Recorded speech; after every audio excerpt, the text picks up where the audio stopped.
Good evening, everyone, and welcome to yet another exciting Haslett football game tonight, where tonight your Vikings will host the Ramblers of Perry for the very last time this season. And Dom, nice to see you again. I'm Andy Hartman along with Dominic Pecora, and tonight, Dom, Vikings come into very unfamiliar territory this early in the year. This is the first time, as me and you can far back as remember, them being 0-2 this early in the year, Dom. Unfamiliar is probably like the best word to describe it, Andy. As Haslett comes in 0-2, two early season losses to East Lansing, and then last week at the hands of Corona, which was probably even more unexpected. And the problem isn't so much the losses, it's how the Vikings are playing. 2 games they've lost by more than 14 points. First time in Coach Otluski's tenure, he started out 0-2. Really tonight they want to use this game as a springboard for the upcoming games against Williamston and DeWitt. So the Vikings really want to get it going on offense and probably brush up the defense as much as possible leading into the upcoming games. Very good point, Dom. And also something else, Perry comes into this game also 0-2, and they have just been absolutely outplayed in their very first 2 games. Well, Perry played a solid game in the first game against Durant, in which they lost 34-20. Last week, you saw the superior DeWitt team, class of the league, along with Haslett, win 45-6. So it'll be interesting to see whether Perry can hang in it for more than a quarter or 2 tonight. Well, let's hope so, and we are going to find out tonight, where tonight, once again, your Vikings will host the Ramblers for the very last time in ICL play. And we're going to be back here to bring it to you tonight on TV 25.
Welcome back once again to tonight's game.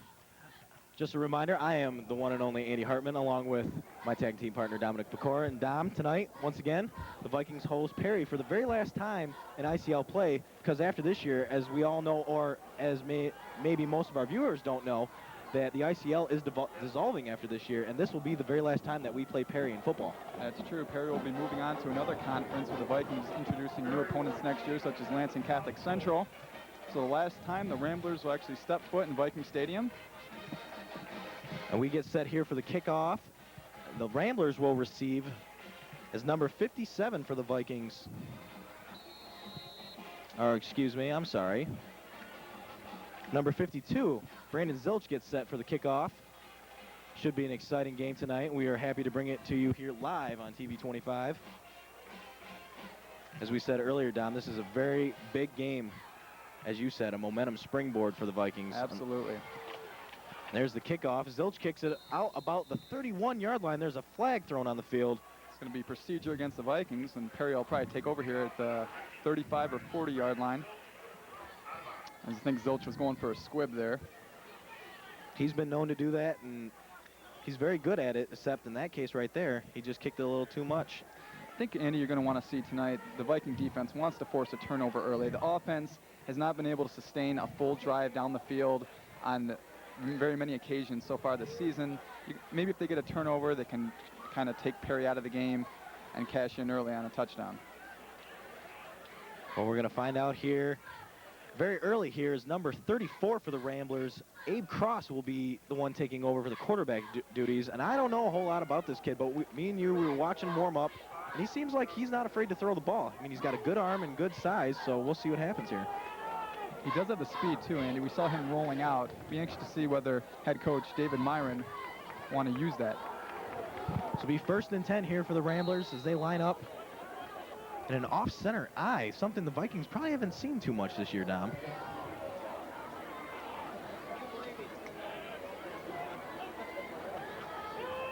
And then look at it, as soon as I said it, oh, he's hit!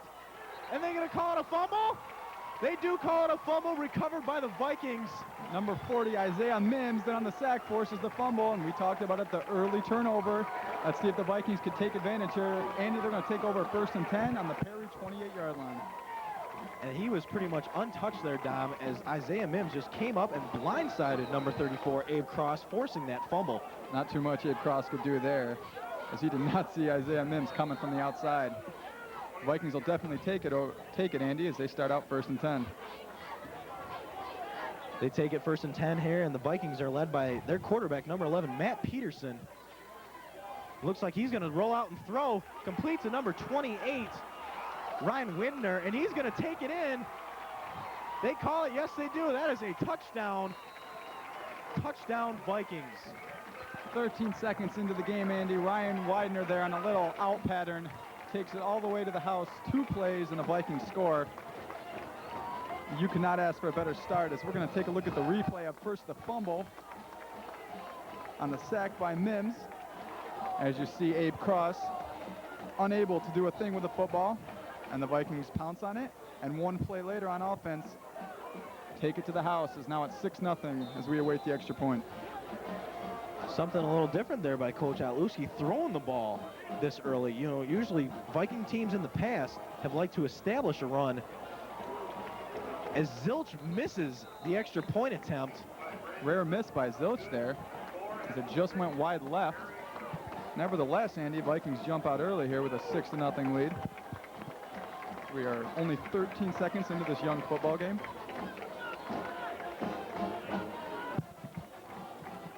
And Dom, you know, a lot of people talk about this team and other teams of the past. This team really is trying to make a name for itself, you know, not trying to be compared to the teams of 98 or 99 when we were still here, but they're trying to make a name for themselves, and I think they're going to try to do that tonight against Perry. Well, I think it's apparent to everyone that this is, from top to bottom, a good, solid football team. Is it as good as the teams in 98 and 99? Probably not. However, with the league being in the position it's in right now, with basically Haslett and DeWitt being the class of the conference, as we said in the opening, anything's possible. They're 0-2, yeah, but it's not like it is 3 years ago, Andy. They only need 6 wins to qualify for the playoffs, so by no means is this like the season over. Oh, definitely not. And the Vikings definitely do not want to look ahead. Next week, they have Williamston, and then they come home for DeWitt. So they don't want to overlook teams like Perry or Williamston, and then try to focus on that big game in DeWitt in 2 weeks. Yeah. Williamston, especially when playing in their house, has been known to upset the Vikings before when we least expected. So Zilch kicks it off. Nice kick this time. It's going to be returned by number 10, Martin Reeder. He stumbles a little bit coming out of the backfield. He is hit and brought down by number 17, Ben Conroy, on the tackle. Nice stop there by the Vikings, and the Ramblers will take over 1st and 10 on the 11-yard line. It's going to be important here, Andy, for the Ramblers to try to maintain possession for a little bit here. You have to wonder about Abe Cross and where's his confidence. First play of the game, he sacked, coughs it up, and the Vikings cash in 1 play later. So let's see if maybe Perry can control the ball a little bit here. Maybe stay on the ground for a few plays. I think you have to test this young defense, the Ramblers do. I think you have to get the ball to your go-to guy and run it right between the tackles and make this defense work.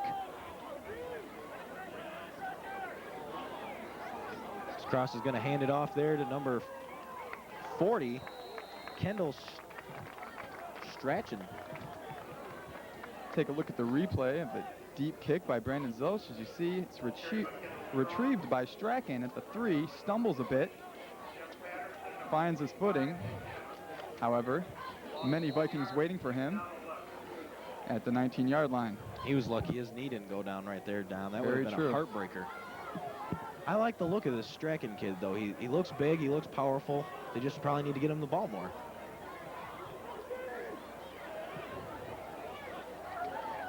So there's going to be a pitch out there to number 40, Strachan. He's got some blockers. Nice run there for Strachan. Picked up about 6 to 7 yards there on the run. Excellent run there. Strachan used his wheels to get to the outside there, Andy. Sets up a 3rd and short. Big play for the Viking defense. As you know, Perry desperately wants a first down right now. As I said earlier, Dom, this defense is young, but compared to most defenses in the past that the Vikings have, I definitely think they're quicker than most defenses they've had in the past. They do have the speed. They might lack the power, you might say, a little bit. But as far as quickness, there's none better than this defense. 3rd and 2 now on the 24-yard line for the Ramblers.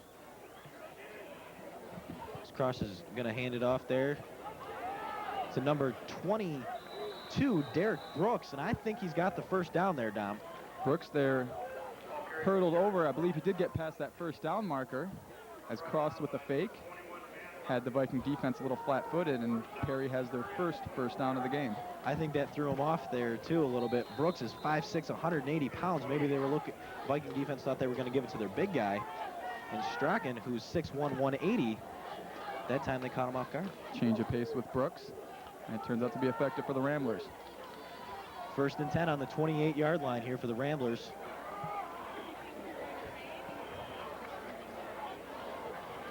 This cross is going to roll it out. He's going to keep it. Slips a tackle, and he gains some good positive yards there, Dom. I thought for a second maybe that Cross was going to pitch that on the option as he had Strachan streaking to the left, kept it on his own, and managed to pick up 3 or 4 yards and set up a 2nd and 6 here for Perry, Andy. We talked about his mobility earlier, and he definitely does have some. That's what you like to see. As a coach, defensively, that can give you nightmares the whole game. 2nd and 5 now here for the Ramblers. Moving the ball here slowly, but they are moving the ball here against this young defense. As the lights start to kick on here, they're going to hand it off to Big. Looked like that was number... I think it was Zach Wilson, Andy. 99, Zach Wilson, 6'4", 210. That is a big boy right there, Don. No question about it. Look at the replay.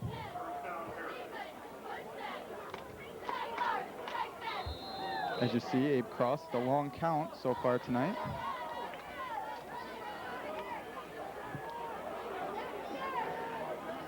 Slow motion by our crew as he gives it. And Zach Wilson rumbles forward for yet another Rambler first down.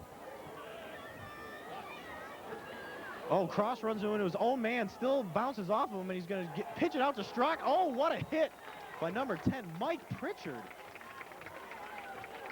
Pritchard thumps Strachan there, as looked like a little confusion right from the get-go, Andy.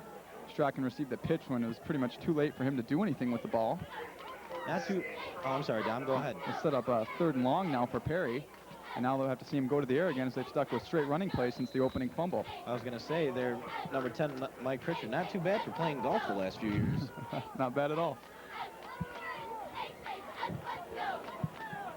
Be a long 2nd down here. 2nd and 12 on the 36-yard line. They're going to counter it there. Looked like it was to a different running back. I believe number 20 that time, DJ Hart. I'm sorry, no, it was number 22, Derek Brooks again. So far, Perry mixing it up here with the 3-back combination, and I like that so far, Don. Perry taking advantage of all its weapons early. And the running game seems to be effective, as now they've had 2 first downs and need about 12 yards here to sustain this drive. 3rd and a long 12 right now here for the Ramblers, and I would look probably here to see him throw it in a long 3rd down. It's early in the game.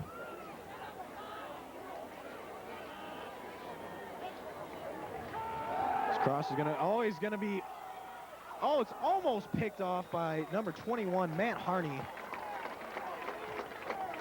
Cross was looking there, Andy, for his big target there, number 99, Zach Wilson again.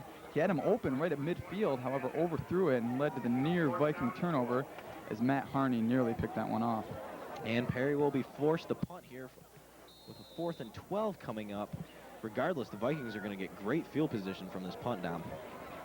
You see there's the man again returning for the Vikings, Matt Harney, with a few splendid returns in the first game against East Lansing. Nice booming kick there by number 10, Martin Reeder. Harney fields it at about the 30-yard line, makes a move, still on his feet. Finally brought down at about the 36, 37-yard line. Not a bad return, though. Not bad at all. Harney gives his offense fine field position to start with at their own 38. It's good to see Matt Peterson get that early touchdown pass, get some of his confidence back. He's still a young quarterback, though, regardless what anyone says. I believe he does have the talent to lead the Vikings. You know, he's got to get rid of those game jitters, and I think, you know, this is the type of game that he needs just to come into his own. Mm-hmm. 1st and 10 for the Vikings here. They're going to hand it off there to number 35, I believe. Yes, number 35, Brian McIntosh, who fights for a few hard yards. And getting back to what you were talking a second ago, Andy, the Vikings used to always open with Jackson Northwest, which is always kind of a 35, 38-0 type game. Right. Tune up your offense, work out all the kinks. You know, you have to open with a team like East Lansing, a team that was one game away from the state championship game last year. Mm-hmm. It's a different story, and especially for a new quarterback in Matt Peterson. Very true. 2nd and 6, and there's some movement. I believe the Ramblers jumped off sides. So that will move the chains forward a little bit, and it'll be a 2nd and a 1. Take a look at the replay of this penalty here, as there was some movement on the Rambler front line there. Hard count by Peterson, and you take a look there at number 54, Zachary Bradley, as well as Ryan Stockwell. Jumped early. 2nd down and 1 now here for the Vikings. On the 43-yard line here, threatening to push forward into Rambler territory. So there's number 32, Brent McIntosh, in motion. There's a flag thrown as the ball is handed off to number 20, Jeff Patterson. I'm sorry, number 28, Ryan Windner. But there is a flag. The penalty is going to go against the Vikings, I believe, just awaiting the official call.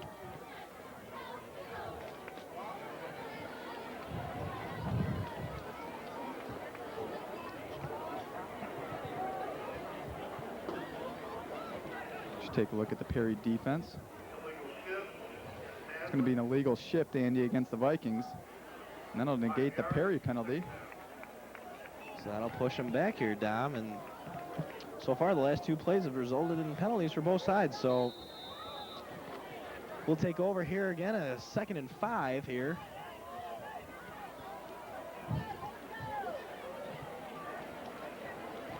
There's a handoff there to number 35, Brian McIntosh. Flung to the ground by number 22, Derek Brooks. Excellent run there by McIntosh. McIntosh there picked up about 20 yards as he busted off the gut. As Matt Peterson kept the snap hidden well. So we're going to take a replay of that.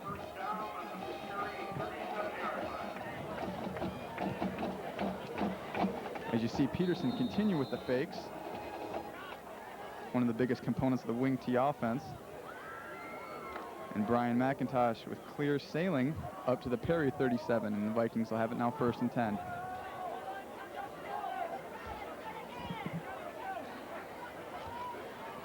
Peterson's going to keep it here. He's looking to throw. Oh, had number 21, Matt Harney, open, just overthrew him. Harney was definitely wide open there. Peterson just missed him with that pass. Tough break for the junior quarterback. Bring up 2nd and 10. He completes that pass, Dom, and that's 6 points for the Vikings. Just overthrew him, though.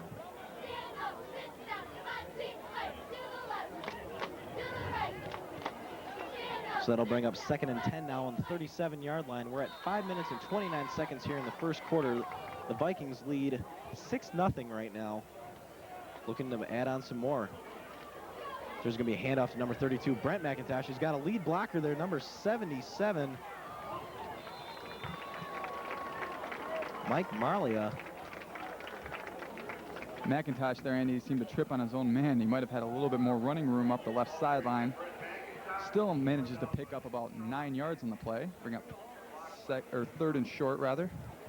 And that's something this Viking offense definitely has to get going, is the speed and quickness of Brent McIntosh. Really hasn't had those breakout games that he had last year, those first two games. But this is the type of game definitely where you can have a breakout game.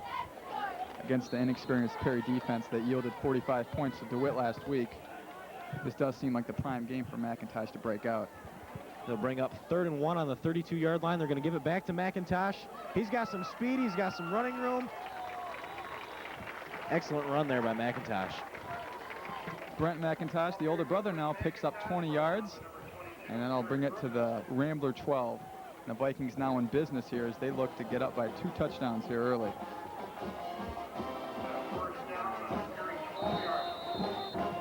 First and 10 on the 12-yard line. Vikings threatening here to score. I'm sure the Vikings definitely would like to keep putting up as many points as they possibly can on this inexperienced Perry D. Another touchdown here would be demoralizing for the Rambler defense. Peterson with the long hard count, hands it off again. This time to number 21, Matt Harney, and he is in the end zone. Touchdown, Vikings. Harney uses his speed again, Andy, to get to the outside for another Viking score, and it's now 12-0. And the signal from the coaches on the sideline is to go for 2. And I believe that's what they're going to do here, Dom. Due to the extra point missed early, the Vikings want to regain the 14-point lead.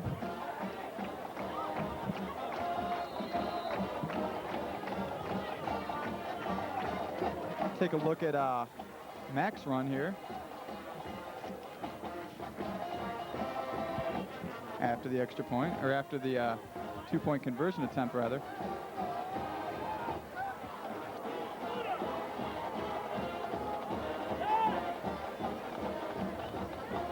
There's a handoff there. Oh, they're going to throw it to number 28, Ryan Wadner.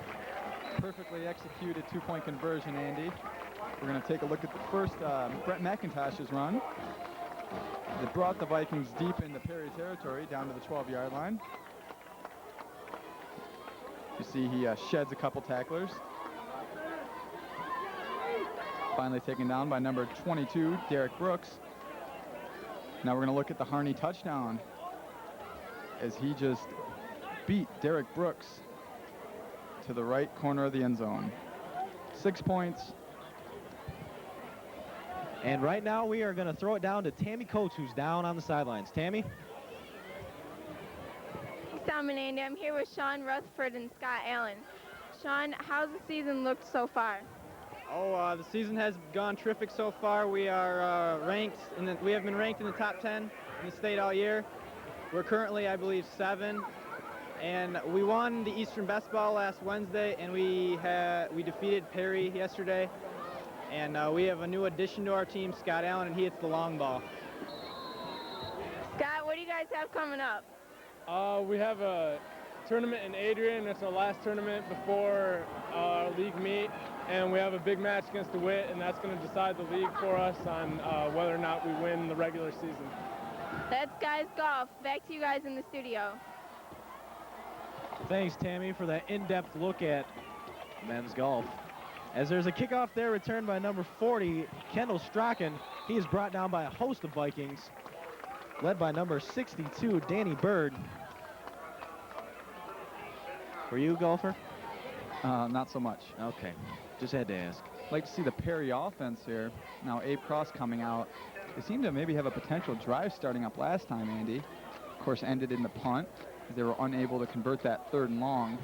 Now down by 14 points on the road. It's going to be very difficult for the junior quarterback. I definitely like the last drive that the Ramblers put together. They used the combination of using 3 different backs.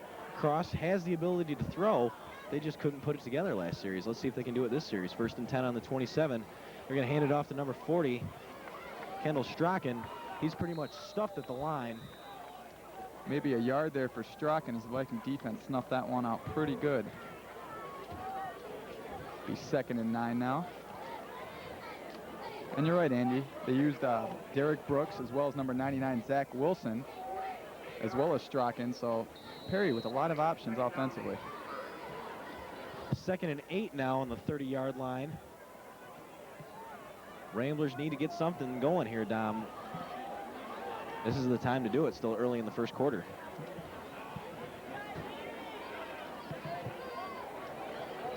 Oh, there's a flag thrown on the play. I believe Perry jumped. There was some definite movement on that Perry front line there. I'm not quite sure. And it is going to be a false start against the Ramblers as they trail by 14 points. So far tonight, though, I am very impressed with this young Viking defense. Have not let Perry have the big play they needed so far, and I'm very impressed with that. Reminiscent of teams past, Andy. Vikings teams that not so much beat other teams, but make other teams beat themselves with penalties like this. Because that's a 5-yard penalty for jumping early. Bring up 2nd and 13 now for the Ramblers. As Perry lines up with 3 wide receivers, Cross is probably going to throw it here. Oh, they're going to run it here. Cross is going to keep it. Look, as you said, Dom, look at the agile quarterback that Cross is. Excellent run to keep it to himself.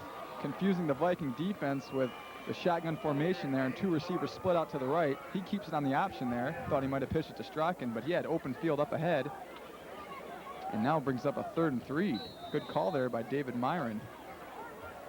That's definitely the type of quarterback you like to have on your side, Dom, is the quarterback who's agile. No question about it. It's just a whole new element to the football game, Andy. If you can throw and run, it's just a double threat back there.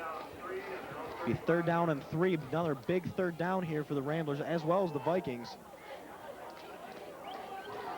There's a little confusion here. Perry doesn't know exactly what's going on, and they're going to have to call a timeout. A little confusion there on the part of the Ramblers. Definitely a big play here. Most likely a timeout well spent, Andy. As David Myron. We should also mention that Tate Shansky is the assistant coach for the Perry Ramblers, who is a member of the 1997 national champion Michigan football team. And we don't hold that against them. No, not at all.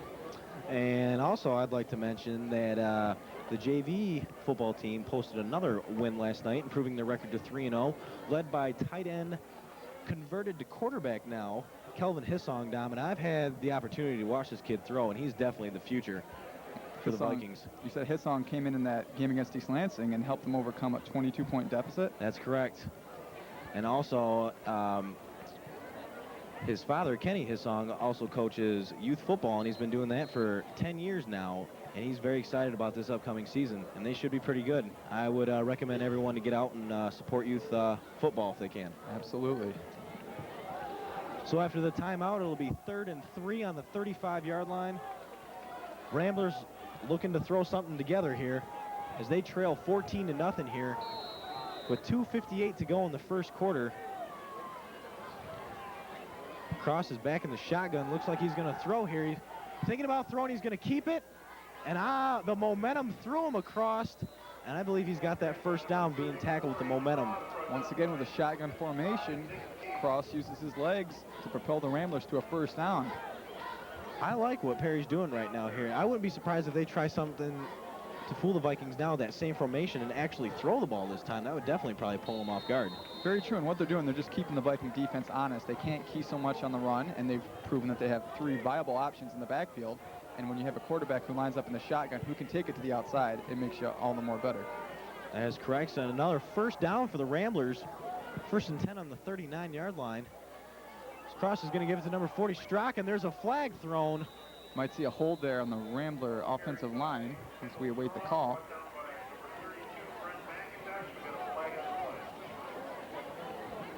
We're going to wait and find out exactly what the call is here. I believe that was a hold, but we'll see. It is indeed holding against the Ramblers. That'll take them back 10 yards. And that's something that you definitely do not need, especially when you're just starting to put together a little momentum and just starting to get your drive going. You get a penalty like holding. Well, Cross gives you a couple big plays there, and you see his offensive line now pushes him back 10 yards. It's got to be a little disheartening. That will push the Ramblers back 10 yards, so this will bring up a 1st and 20 for the Ramblers.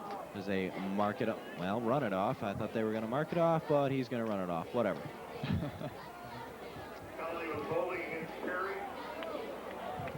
I'll bring up 1st and 20.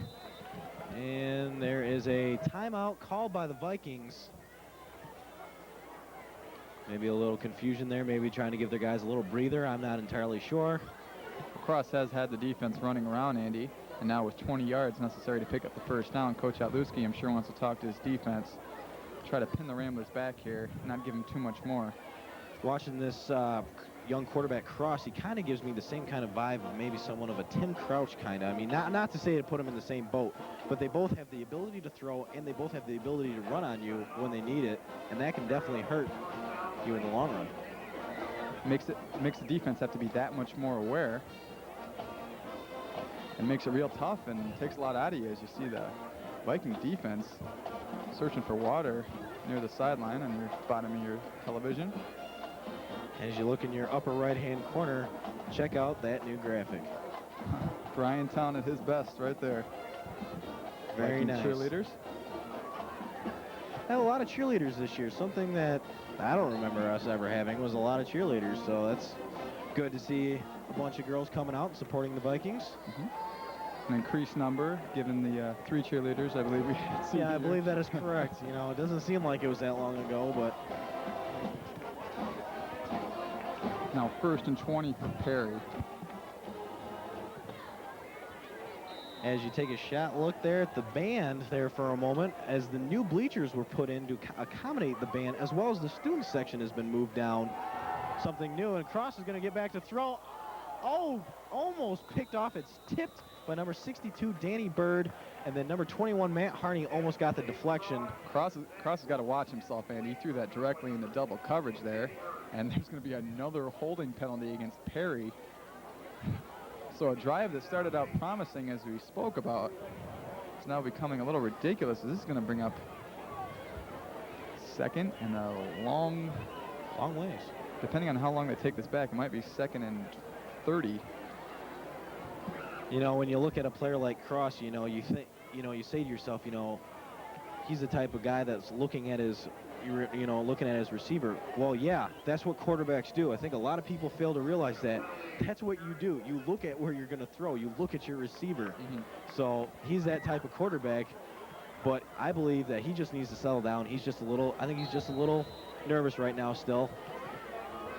Bring up a 2nd and 29, Dom, right now. Perry has 3 wide receivers. Cross is back in the shotgun. He's going to definitely look to throw. He's going to lob it up. Oh, picked off there by number 77. And I don't have his name in the program. Well, that's Cross there. Couldn't get away with that one, Andy. As it came back to bite him there. As you take a look at the student section, we're going to see a replay of the interception coming up here. As you see Strachan lining up with Cross in the backfield in the shotgun formation, seemed just to kind of heave it up the left sideline there. No receiver really in sight, and it was picked off by the Haslett Vikings. Could have been 2, Andy. Number 16, Travis Steinke, provided a bit of a shield by putting his hands up in his face. And I would love to tell you the name of that Viking that actually intercepted that ball, but he is not on my roster. I do not have a number 77 on my sheet. So we'll just say the mystery man. The mystery man made that interception. So there's a timeout on the field now. It's 2:16 left to go in this first quarter. And the Vikings in very good shape, Andy, up by 14 points. 1st and 10 at the Perry 30. As you take a look there at number 2, that's Bill Burke for the Haslett Vikings. No relation to former MSU quarterback Bill Burke, who actually does sideline games now for the Spartans. And I know a lot of Vikings are definitely excited about the upcoming basketball season that's coming. You know, not to toot my brother's own horn, but Vikings are definitely going to be led by number 11, Matt Peterson, as well as Josh Hartman, Brent McIntosh, and they should be very good this upcoming winter. Be 1st and 10 here for the Vikings on the 30-yard line, as that's number 28, Ryan Winder in motion. They hand it off there to number 35, Brian McIntosh, affectionately referred to as Bones, I have been told. That's the word on the street. As Bones rumbles forward for 6 yards. Bring up 2nd and 4 here. As the McIntosh brothers have been involved in the offense early, Andy, and effective as well. It's a good sign for Coach Charlie Adluski. Definitely a good sign, especially when they're both being very effective on the ground right now. So far, the big McIntosh has been getting most of the carries, but his little brother's trying to make a name for himself right now.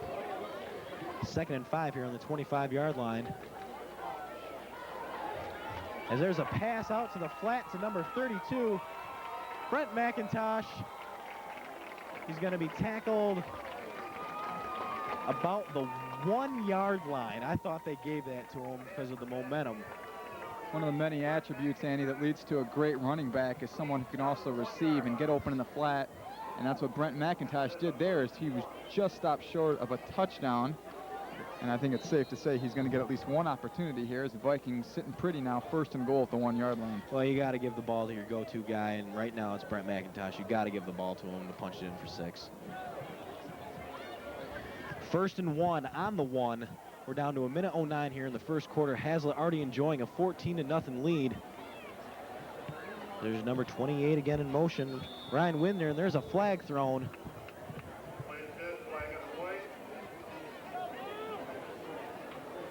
And that's going to be on the Ramblers.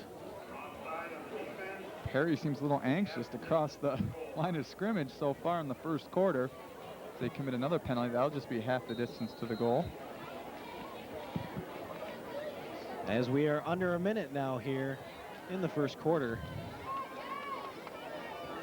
Vikings looking to add to their lead right here on this play, Dom. 1st and 1 on the 1 after that penalty, half the distance to the goal. They're going to give it back to McIntosh, who got him that far. Oh, he is hit hard by number 99, Zach Wilson, but barrels it in for the touchdown anyways. Brent McIntosh, Andy, finished what he started there as he takes it in from a yard out. And it's getting ugly early now for the Ramblers, as it is 20-0 Haslett. Haslett definitely playing like they are not an 0-2 team right now, Dom. You have to think that Corona game last week really set a fire under this team, and they're showing it tonight.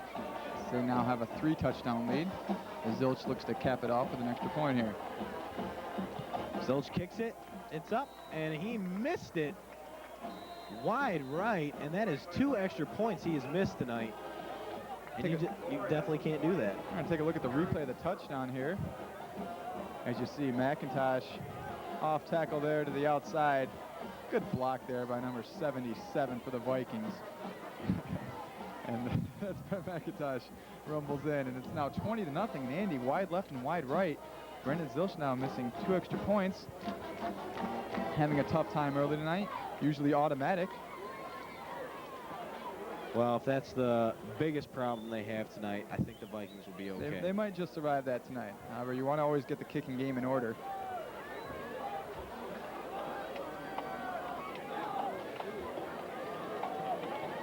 There's a shot of former students, parents, and such. As that touchdown puts the Vikings up 20-0. We're under 40 seconds to go in the first quarter. I'd like to see if Zilch maybe wants to kick it deep here, as last time he booted it back to the 4-yard line.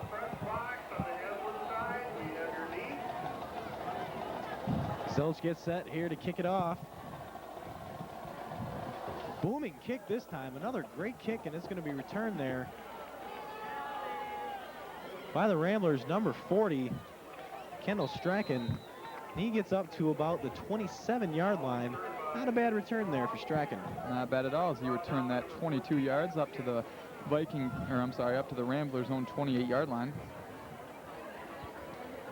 So he was met hard by number 6, Adam Vartarazian, among others. So the Ramblers will take over here. 1st and 10 on the 27-yard line. And Dom, as you said, this is starting to get real ugly really fast. Perry definitely needs to put together a score here on this drive to at least stay in it. Even just to get into Haslett territory would be big, Andy. Yep. Eat up some of that clock, keep that Viking offense, which is on fire right now, off the field. Number 34, Cross, is going to keep it. He's going to be hit by a host of Vikings right at the line of scrimmage. He was driven back. Well, not so much right there, Andy, but I think that's what you need to do if you're Perry. You have the quarterback who has that kind of mobility. You want to keep him involved in the offense, get him to the outside, and the Viking defense was equal to the task on that occasion as he picked up about a half a yard, and that's going to about do it for the first quarter. Especially Dom, since he's the only one who's done anything really so much tonight on offense. And that will do it for the first quarter of play, as my partner said. Right now, your Vikings enjoy a comfortable 20-0 lead at the end of one. Dom, so far, we talk about the young defense. We talk about their offense really not clicking the first two games. Right now, I'm pretty impressed with this Viking team. This Viking offense is getting the job done in every sense of the word tonight. And the defense with that huge play, Andy, the very first play from scrimmage, as Abe Cross was hit blindsided by Isaiah Mims, turnover right there, and first play for the Vikings from scrimmage offensively, 30-yard touchdown pass.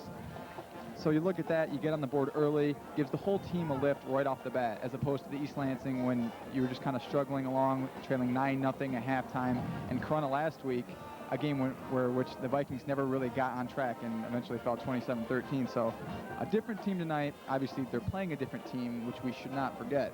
However, these are the kind of games that can help you in contests ahead, such as Williamston and, of course, the big boy, 2 weeks, DeWitt. Very true, Dom. And I think a lot of Viking fans failed to forget, yes, we played East Lansing last year. Yes, we only lost to them by 1, I believe. But East Lansing is definitely not Perry. And I think people thought we were going to go play East Lansing and just blow them out. And that just didn't happen.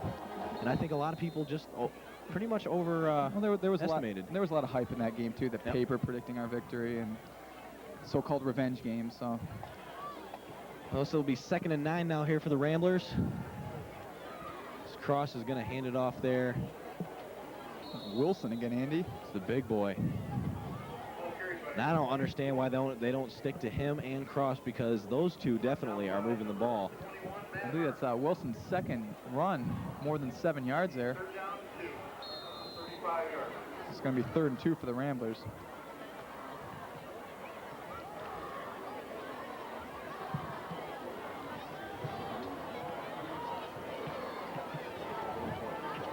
Be 3rd and 2 right here. So far, I believe Dom, Perry has more first downs than Haslett right now.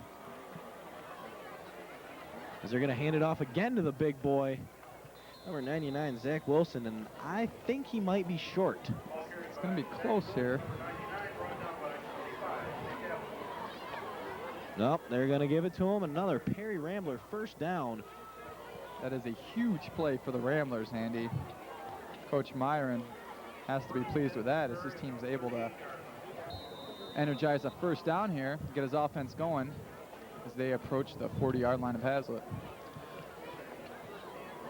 You saw a couple back-to-back carries there to Wilson, who on the program is listed as 6'4", 210.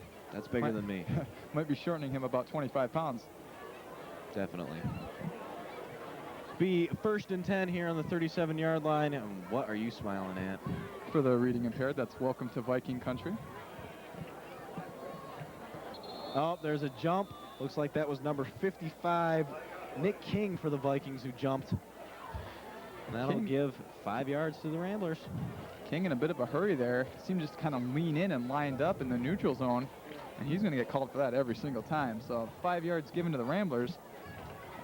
And given the penalty yards they've given to the Vikings, they'll take it. That is very true. We're going to throw it down to Tammy Coates on the sideline. Tammy, what do you have for us?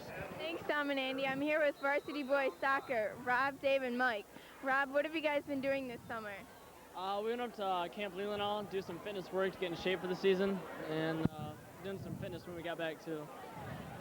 All right, Dave, what have you guys done this season so far? So far, we're 4-2-2. In the ICL, we haven't lost a game yet. We're the only undefeated team. We're 3-0 in the ICL. So far, we're in first place, so we're going to win it.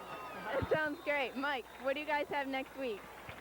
We got Perry on Wednesday, and we're looking forward to beating them. That's going to be a big part of winning the ICL. We got to win those games. Those ICL games is really important. So, got to step up and keep playing good. All right, that's the boys soccer team. Back to you guys. Thank you, Tammy. As the Viking soccer team, as we so eloquently heard, is 3-0 in the league, so big things expected from Coach Derby and his troops this year. We're going to take a look at the replay as a personal foul is going to be called against the Vikings here. See, reverse to number 99, Zach Wilson, almost dropped the ball, managed to hold on to it, and could have been a lot worse. He spun out of a few tackles. I don't know if we were able to see the personal foul here. I don't know if they're calling helmet to helmet or what, but either way, Andy, this takes the ball up into Haslett territory to their 48-yard line, so here's Perry's opportunity. Can they capitalize? First time tonight, too, that the Ramblers have actually ventured into Viking territory, if I'm correct. You are. There's another great report there from the sideline correspondent, Tammy Coates, about boys soccer. First and 10 here on the 48-yard line. Cross is going to hand it off to, I believe, number 20, DJ Hart, a new back this time. Nick King seemed to atone for his offsides call as he met him in the backfield. That's going to be about a yard loss. Good play for the junior. His second year on varsity. And that is the fourth different back, I believe, tonight that Perry has used. Yes, it is. You have 4 different backs you can hand the ball off to. Makes your offense that much more effective. So definitely keeps the defense guessing as well, too, Dom. So second and 10 here after the no gain there by Hart. Perry looking to get their first points up on the board here. This cross is going to hand it off there. Ooh, vicious hit there on number 40, Kendall Strachan.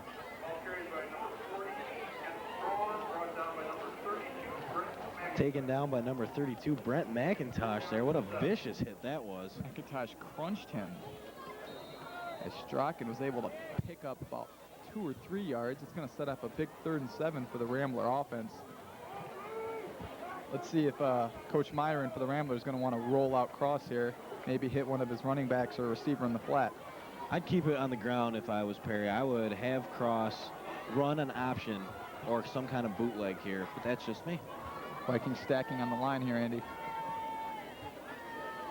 They're going to give it again to number 40, Strachan, and I don't know about that call there for the Ramblers, as they're going to have to be forced to punt here. Saw the Vikings brought about 8 men up to the line there.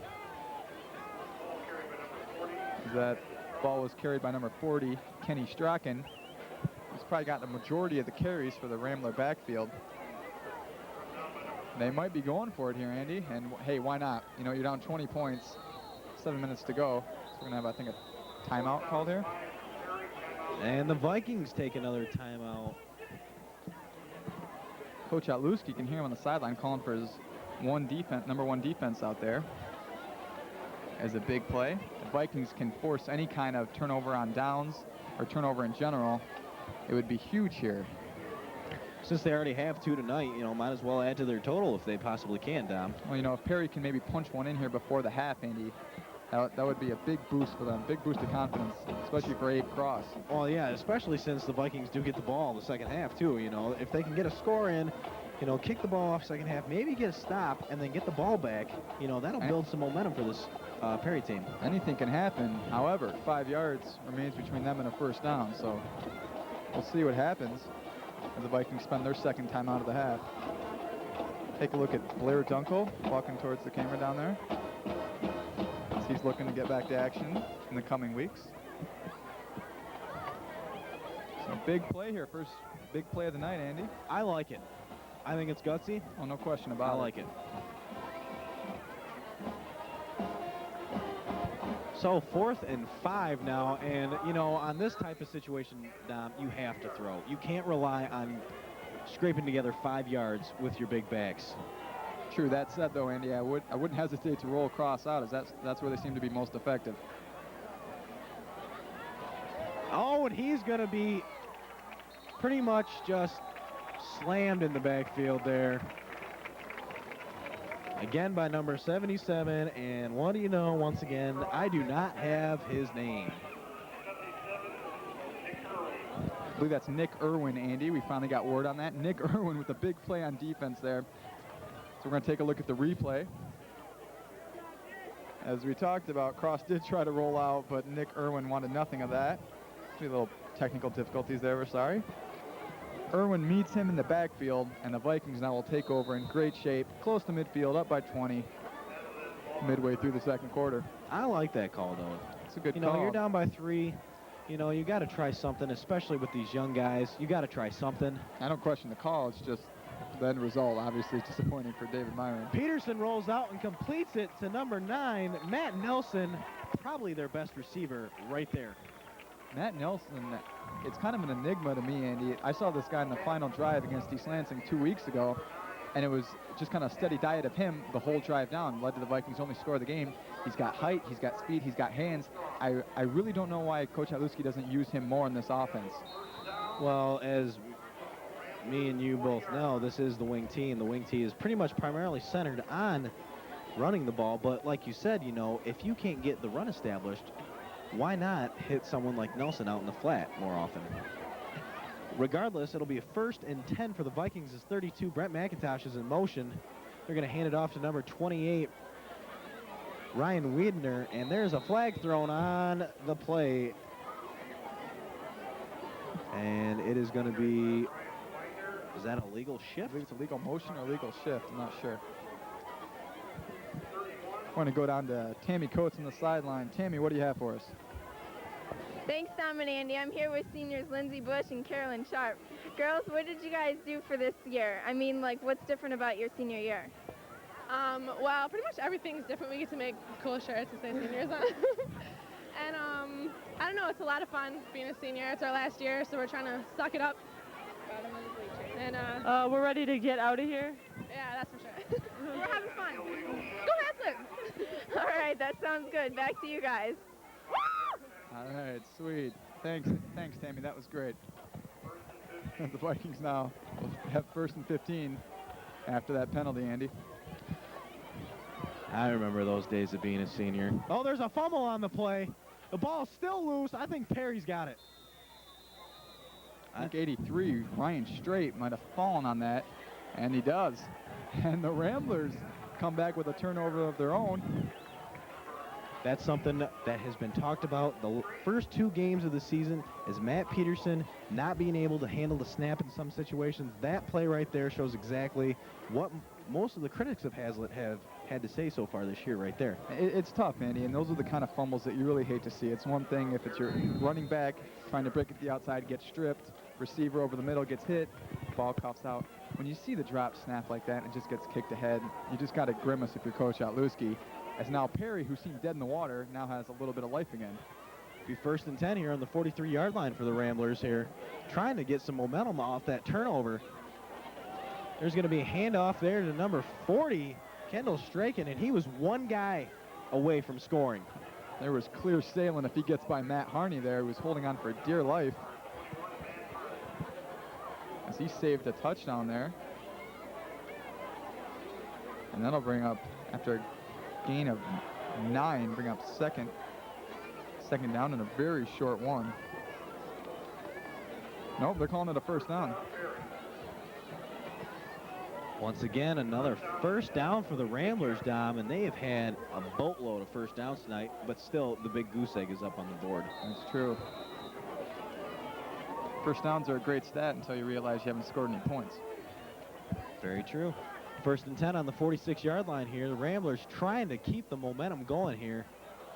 There's a long count there by Cross trying to draw the Vikings offside. They're going to give it back to number 40, Strachan. Gets a couple, not much. Strachan there to the outside, and he picked up 3 or 4. Viking defense, after sustaining a bit of a drive by Perry before, might seem a little tired out there. Maybe fatigue shown here as we approach the 6-minute mark here in the second quarter. He's going to bring 2nd and 6 up for the Perry Ramblers. Well, the Viking defense has definitely been out there the majority of this half. So I'm sure they are starting to get tired here as the Ramblers are trying to wear them down here. Be 2nd and 6 now for the Ramblers after that run by Strachan. They're going to give it back to him. Diving. Yeah, I think he's close to another first down there, Dom. Might be a half-yard short, Andy, but yeah, he's pretty close. And Strachan, once again, is he starting to get a majority of the carries now. Him, along with an occasional give to Zach Wilson, has provided a majority of the Perry offense. Now we seem to be getting away from maybe the option runs with Abe Cross, more into a steady diet of running for the Perry Ramblers, and it's working out well for them here. As now they have it's 3rd and short. They can get a first down here to be in business. Especially since this young defense has not proven that they can stop them this drive so far. I think you've got to keep with that steady diet of Strachan and an occasional cross rollout. And there's a hit at the line. Strachan there by number 17, Ben Conroy. Strachan's close. I don't think he got it, Andy. Nevertheless, this is obviously 4-down territory. You definitely got to go for it here again. You're down 3 scores. There's less than 5 minutes to go in the half. You have to go No for question about it. They're even closer here than they were the last time they went for on a 4th down. Also, now you're looking at a matter of inches. They might even call out for a measurement here. I don't know. Be a 4th and a very short one here for Perry. And I think you probably got to give it back to either Strachan or the big fella, 99, Zach Wilson here. Yep, I can see it from here. There's a Viking in the neutral zone. That's number 79.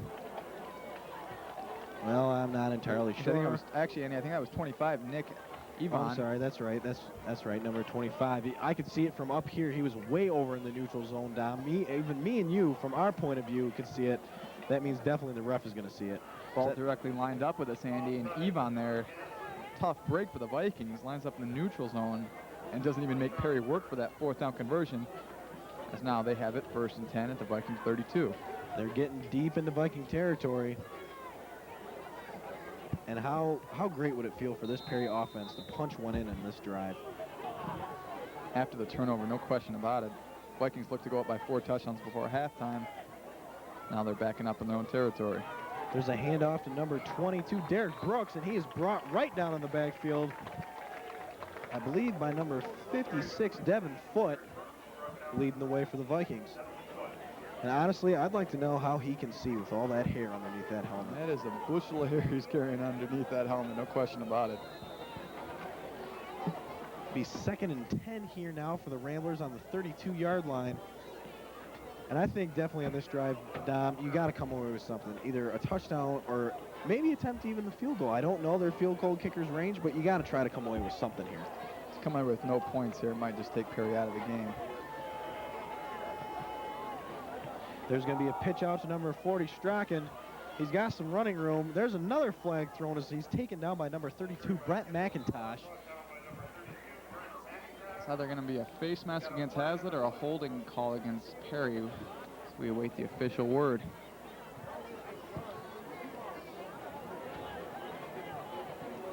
And it's going to be a holding on Perry.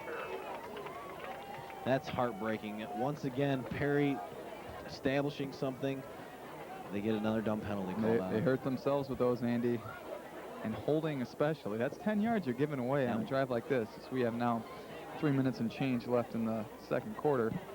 And that's definitely not the first time they've been called for this holding penalty tonight. I believe that's the 4th time in this game.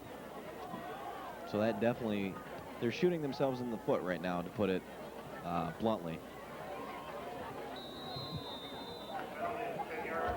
So it'll be 2nd and 22 right now. On the 43-yard line here for Perry. This cross is going to be sacked in the backfield by the big man with the big hair, number 56, Devin Foote. Devin Foote single-handedly stopping this Perry offense as he takes the ball way back now. So we're going to take a look at the replay. As you see, Abe Cross really with nowhere to go. Play was broken from the beginning where Foote stepped in. Valiant effort by number 22, Derek Brooks, to help him out. But now you're looking at 3rd and 30 and a drive that once looked so promising now looks pretty bleak. The Ramblers have been pushed back across midfield, back into their own territory on this drive now, Dom. 3rd and 30. They're going to give it to Strachan just so they can have some room to punt maybe. He's taken down immediately by number 32, Brent McIntosh. And now definitely, Dom, 4th and half a mile. You got to punt it. I mean, you just have to. 4th and 10, 4th and 12, you can make the argument, but they'll definitely punt the ball away here. Not so sure. 3rd and 30 there. I'd still try to go for outfield, maybe 15 or 20 yards there, to put yourself in this position where maybe going for it in 4th down would be an option.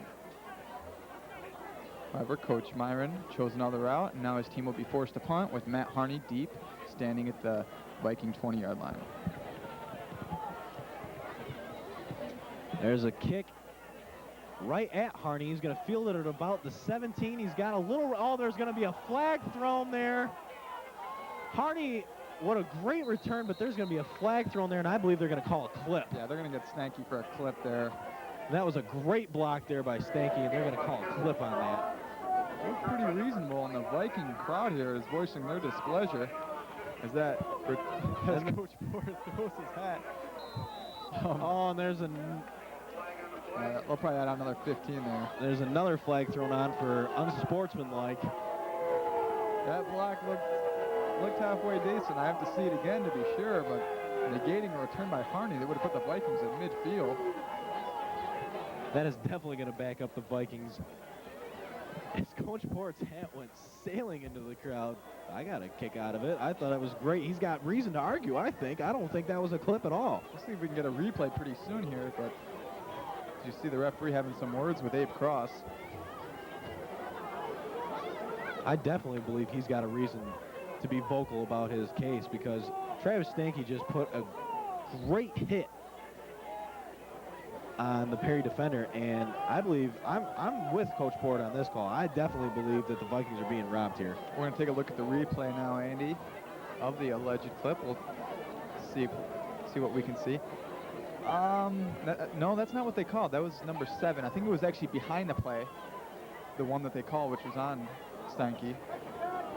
Nevertheless, it'll take the Vikings back, way back. At about the 9-yard line here. Look for Perry to try anything here, even maybe a blitz package here, try to force a turnover before halftime. So there's a minute 47 left. 1st and 10 for the Vikings, and they're going to still back them up. What are they going to be on the goal line? They're inside the 5-yard line, Dom. Take a look at the replay in slow motion once again. Take a look at your corner. We might be able to see it here.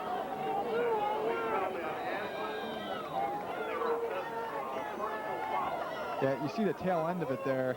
Hard to tell from that angle. Hard to tell. Looked pretty clean. As the run there by the Vikings is number 28, Ryan Widner. We're down to a minute 35 to go here in the first half. Vikings enjoying a 20-0 lead right now, and pretty much it's been all Haslett right now, Dom. Vikings might be content to just sit on it here. I'm anxious to see whether Perry might want to call some timeouts, force them to punt the ball out of there, maybe take another shot at the end zone before halftime. Be 2nd and 10 now for the Vikings on the 5-yard line after those 2 penalties. As they're going to hand it off to number 35, Brian McIntosh, and no one saw him, and no one's going to catch him. He is gone. That's going to be another Viking touchdown. Great play. 95 yards, Andy. Wow. Amazing. Those are some wheels.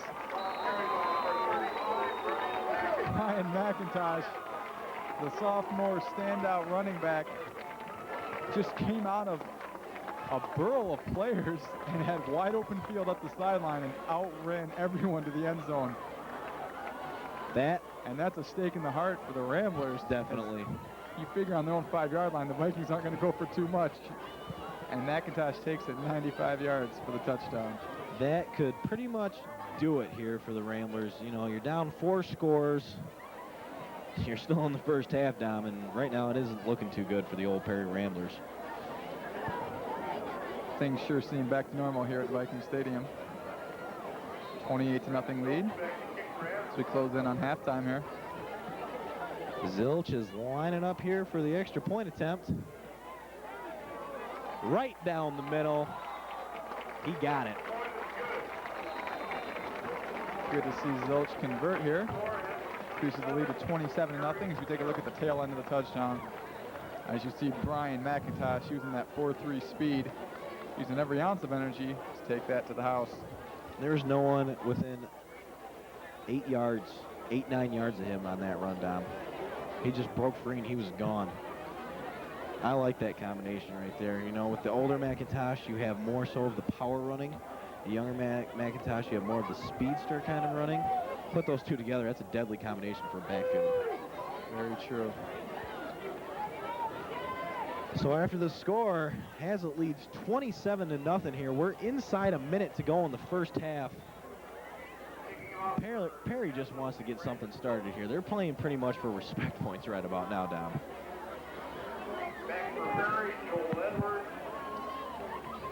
Good to see Zilch get on track there, converting that last extra point right down the middle. Back deep for Perry will be number 40, Kendall Strawn, as well as number 24, Joel Edwards. They got to get something started right now, Dom. It's hard to say with only a minute to go in the first half, but... True. Those last two drives, though, Andy, I think were the prime chances for Perry. Excellent squib kick there, and he's down because his knees hit. Excellent squib kick there. As you saw, Brooks just kind of fell on that ball. We'll see whether Perry just wants to go into the halftime, cut their losses, or take one more shot at it. The Ramblers will take over 1st and 10 about the 22-yard line. And as you said, Dom, you know, will they try to take one last shot at it here, or will they just try to run it out, you know, and talk things over at halftime? I mean, we're going to find out right here. There's a shot of number 34, Abe Cross. So far, he's been pretty quiet recently in these last two drives, primarily sticking to those big backs that Perry has. He made some noise early, Andy, but he certainly has quieted down here in recent possessions, and looks like exactly that. Perry's just going to take this deficit into the locker room. There was a handoff on that last play to number 40, Kendall Strachan, and there's another flag thrown on the field. I believe that's going to be a personal foul against Perry. Obviously, frustration starting to set in. Well, no matter what, you can't let that kind of stuff get to you. I know it's frustrating, you're down by 4 scores, but those kind of penalties just make things worse, you know? First of all, you get chewed out by your coach in the locker room for stupid penalties, and second of all, you get backed up even farther. So that's the type of penalty that Perry has to stay away from. There's going to be a timeout on the field taken by Haslett, probably to give their first stringers, you know, a little bit of rest, a little bit of breather. You know, halftime's coming up here. So far, though, once again, you know, the offense is clicking right now. The defense is playing very well. They already have 2 turnovers so far tonight. So, you know, right now, Vikings are definitely in cruise control. Yeah, it's a dominating performance for Haslett, top to bottom. And offensively, they're getting it done, and defensively, they're getting it done. They forced a turnover that led to an early score. Their passing game seems to settle down a little bit, unlike in the first 2 games. The running game, also 95 yards. We just saw in the last play by Brian McIntosh, so this is nice. Everything's starting to fall into place for the Vikings, and Coach Otluski has to be pleased. Oh, definitely has to be pleased. But knowing, me and you both knowing Coach Otluski as we do, he's very happy with what's going on, but he also wants his team not to let up and keep this kind of mentality and keep this kind of aggressiveness, you know, not to overlook Perry. Yeah, you have DeWitt coming in here in 2 weeks, Andy, and that's the game everyone's looking forward to. Not to forget about those ever-dangerous Hornets next week in Williamston. Especially at Williamston, Dom. You know, they have, for some reason, the potential to upset Haslett there more and more than any other team, I believe, that I remember. And there's going to be another run there by the Ramblers. It'll probably be the last play of the half here. I'm not entirely sure yet. Cross there on the carry, Andy, as he was bottled up for not much at all. And we got an injury on the field. It looks like it's number 40, Isaiah Mims. And that is not a good sign for the Vikings. Mims with a big play to start the game. Vikings could ill afford to lose him now. We are at 3rd and 22. We have 15 seconds to go here in the first half, and I think Perry's just going to run the clock out. You know, you're down by 4 scores. You know, there's no point of trying to throw the ball away right now with 5 seconds here now to go. Perry's going to get one more play off. They give it to number 40, Kendall Strachan, and that will do it for the first half of play. And it has definitely been all Vikings so far, Dom, as they enjoy a very comfortable 27-0 lead. And this is definitely something that Viking teams of the past look like.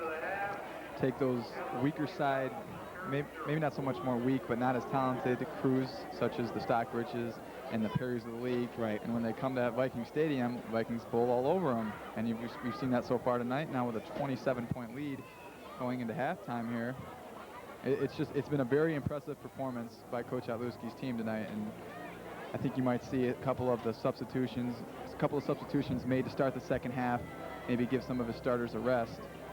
And a different mood, obviously, in the Perry locker room is not so much that David Myron can say to his team. I mean, they seem to have a couple of drives that just kind of fell for naught early on. And also you have a junior quarterback in Abe Cross. So it's a tough time for Perry, but nevertheless, they trail by 27. And the Vikings sitting pretty right now. Well said, Dom. Right now, pretty much, though, we're going to head down to the band for the halftime show, and we would like all of you to stick around for that. As well, we'd like all of you to stick around for a cross-country piece put together by the TV25 crew. So, at halftime, the Vikings enjoy a very comfortable 27-0 lead. We will see you for the second half of play right after this.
by Haslett grad Trisha Barrett.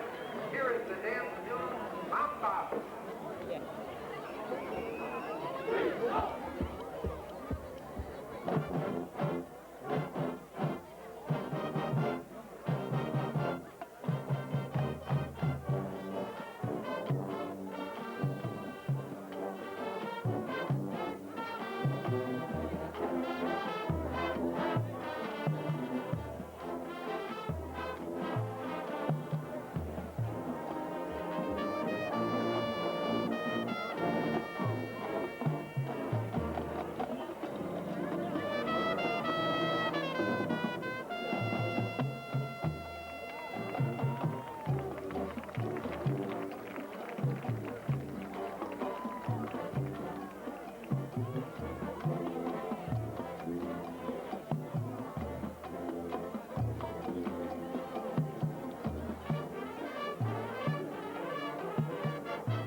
Our final chorus of hot salsa tonight features a Viking band cover of the Sergio Mendes Brazil 66 classic, Mas Que Nada.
well. The boys won the Corona Invitational, and so did the girls team. And we've got a really good turnout this year. We have 23 boys and 21 girls. There's 44 people in the program.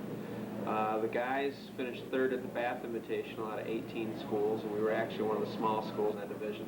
And the girls, we struggled in that invite a little bit, but pretty optimistic on our season this year. We have some pretty high expectations. Well, in terms of our goals this season, we always have the same goals every year. Number one is to win the ICL championship. Girls won that 7 out of the last 8 years. We didn't get it last year, but we lost to a very good Williamson team. And the boys won their first ICL championship ever last year. We're hoping to repeat it that. Our second goal is to make it to the state finals. That's a goal of ours every year. And both the boys and girls, that's real realistic for us to try to do that. The best part about cross country is definitely the team. We're so bonded and we have so much fun.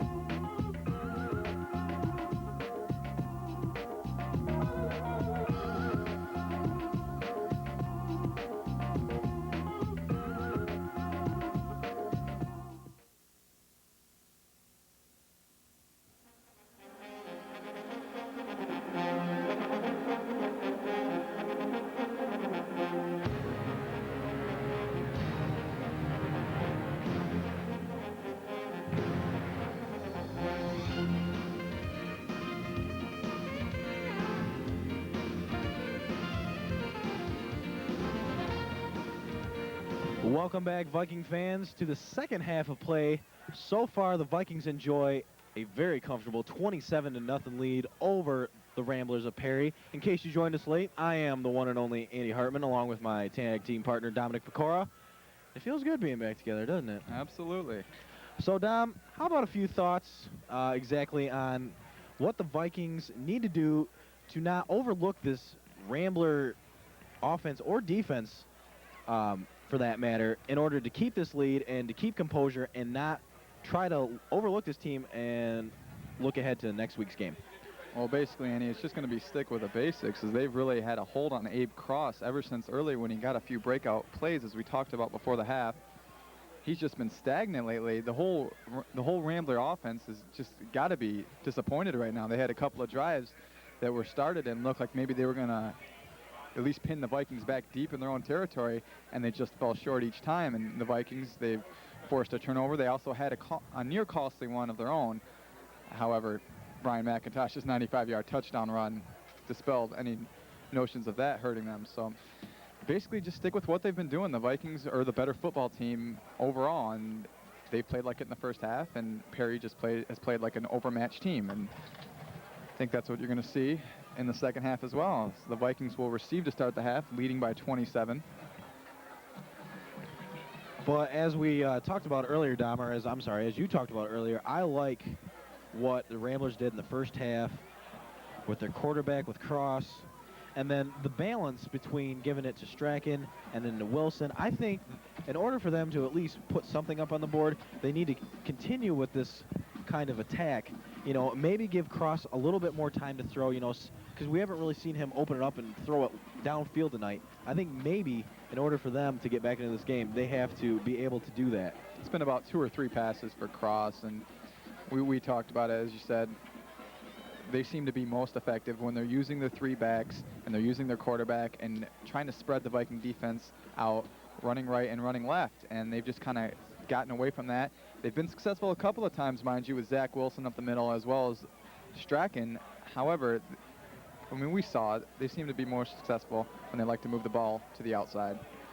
So we'll see what they want to do here in the second half. It's a different game now. See, now you're trailing by 27. It would take a couple of quick scores to get back in this. Very and true. I'm not sure that they're capable of doing that. Well, the turnover so far has killed Perry. The stupid penalties and the inability to move the ball in offense is the reason why they have a big goose egg up on the board right now. That's exactly it. You have 4 holding penalties. You can't expect with a running team, Andy, to have 4 holding penalties and against a team like Haslett and overcome it. It's just not going to happen. We're going to get set here for the second half as number 78, Russ Shibley, 6'1", 250 kicker. That's a big kicker, Dom. Gets ready to kick it off here. And for the Vikings, deep is number 33, Ryan Everett, number 21, Matt Harney, and I believe number 10, Mike Pritchard.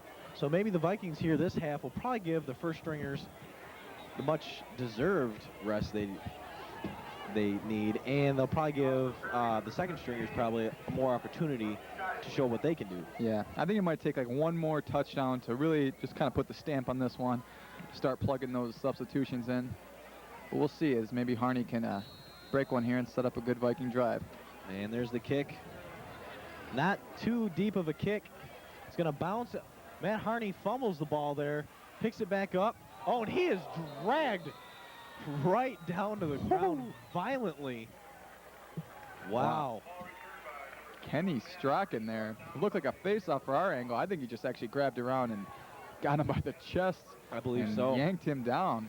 Impressive tackle as the Ramblers stop Harney at the 24. We're going to take a look at the replay of that last bring down by Strachan. As you see the kick kind of fluttered. Just see this in slow motion here. Harney originally had some trouble with it, dropped it even, retrieved it, and managed to bring the ball up to the 23-yard line. You're going to take a look at Strachan coming to your picture from the right, and oh, whew, that's just a great takedown right there. Got some jersey in his hand there. And there's a ball carried there by number 11, Matt Peterson, on the keeper. Ball's down on the 23-yard line. It's going to be about 2nd and 7 now for the Vikings.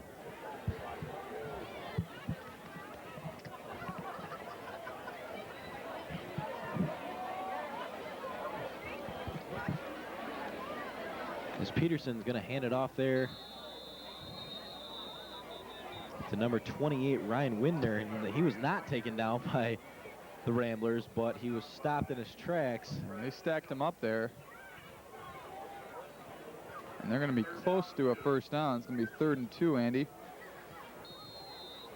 Might want to go to McIntosh here, or maybe spring Peterson out. Maybe a little rollout keeper. Well, we're going to find out right here.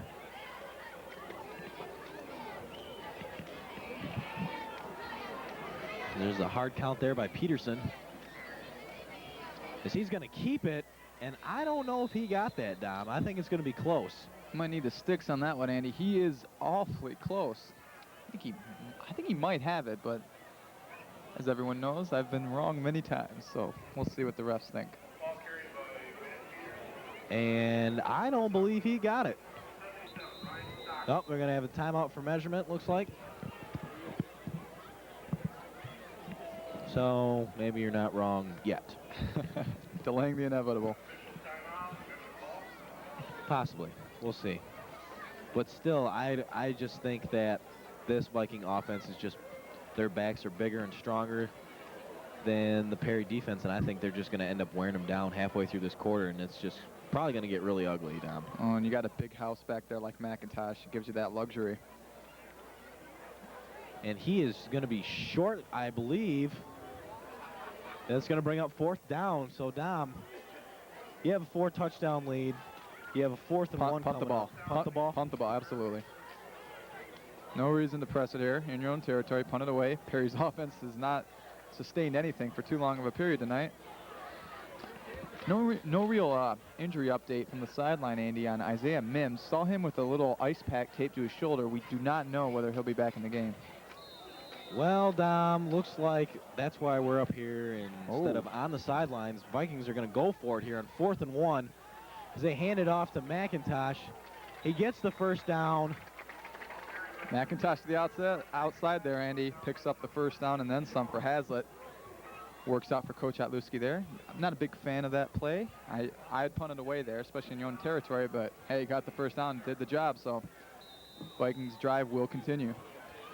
Well, as me and you both know, many people don't really care about our opinions too much, so at least I know that's for a fact. You know, pretty much the entire town of Haslett really doesn't care about mine and your opinions too much sometimes, so that's why we're up here. Oh, look at that. He's gone off in a flash again. I didn't even see him myself. Number 35, Brian Bones McIntosh, scores his 2nd running touchdown of the night, and he was off in a blaze, Dom. Last 2 carries for Brian McIntosh has amassed 162 yards. 2 touchdowns. This one from 67 yards out as he just used those legs to get free again. And if he's past you, it's all over. As he shows there, Vikings now lead 33-0.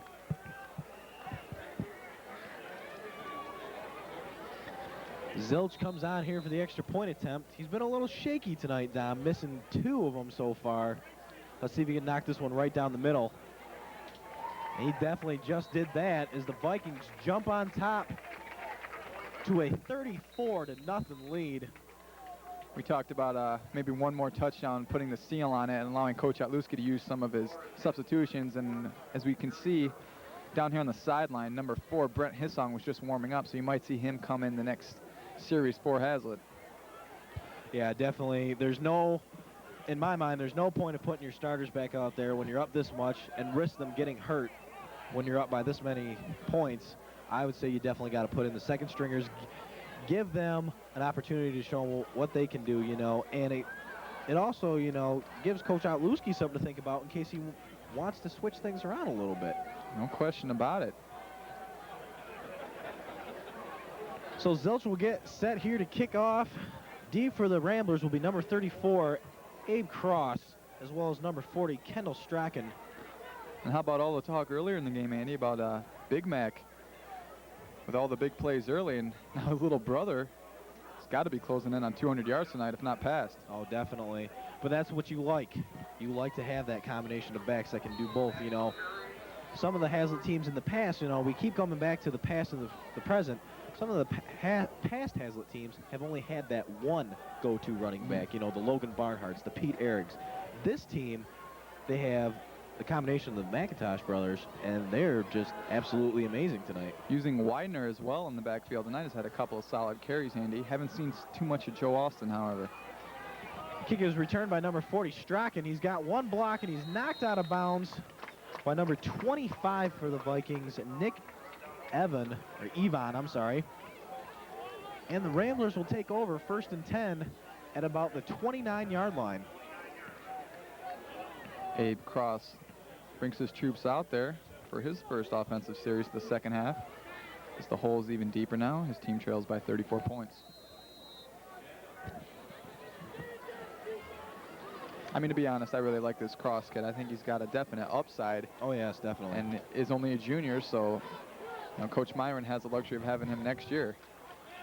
As you said earlier about Isaiah Mims, we don't have an actual update about what has happened to him, but I see him on the sidelines with an ice pack on his left shoulder without pads. So I'm thinking maybe he just got pulled on muscle in his arm or something, but I'm pretty sure he'll probably be back for next week for Williamston. Doesn't appear too serious. And as you saw there, Andy, Zach Wilson rumble forward for about 5. Viking defense takes about 2 or 3 guys to take him down. And there's going to be a official timeout. Looks like there's going to be an injury timeout as number 55, Nick King for the Vikings, is slowly limping off.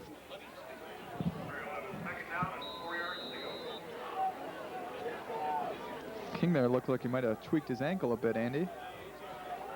In his place is number 77, Nick Evan. 2nd and 4. Nick Irwin, rather, I'm sorry. For the Ramblers. This Cross is going to hand it off to number 40, Strachan, and he is hit hard by Irwin, the man you just mentioned, Dom. Strachan now with 2 straight carries, Andy, and he's close to a Rambler first down. Well, he's been primarily the go-to back tonight, Dom, and I like his game. He runs hard. He doesn't go down at the very first hit. I really like this Rambler offense. You know, this team in general. You know, if they were in a conference, you know, with teams like maybe Ovid Elsie or Langsburg, they could be a very, very dominant team. And you see him too on the kick returns. The kid does have some speed as well. 3rd and 1 now for the Ramblers. So there's going to be another carry to Strachan, tripped up in the backfield. I believe they're going to give the tackle credit to number 10, Mike Pritchard. That'll be 4th and about 1, maybe 2. I think he may have lost a yard on that carry down. Saw Pritchard sneak through the tackles there to stop Strachan short of a first down. It's going to bring up 4th and 1. You're probably going to see the Ramblers punt it away here.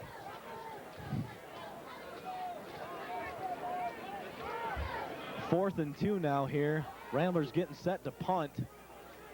Strachan kicks it. Not a very good punt as Matt Harney comes up to about the 35-yard line. Makes a couple moves. He's still on his feet. He's across midfield. He's still on his feet. He makes it almost to the 40-yard line. Excellent return by Harney. Harney again demonstrating those lightning fast moves on special teams. Takes the ball in the Perry territory to the 41, and uh-oh, looks like he might be shaken up a little bit after the hit.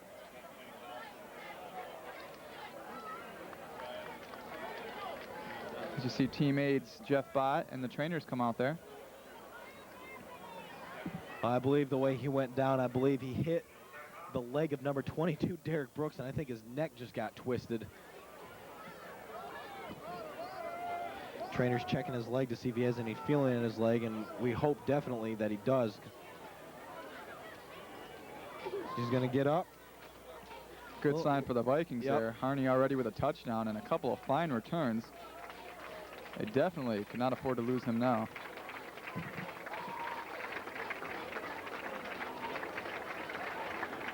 Well, he's walking off. You know, he's got a little help, but he's walking off on his own power, so that's a good sign.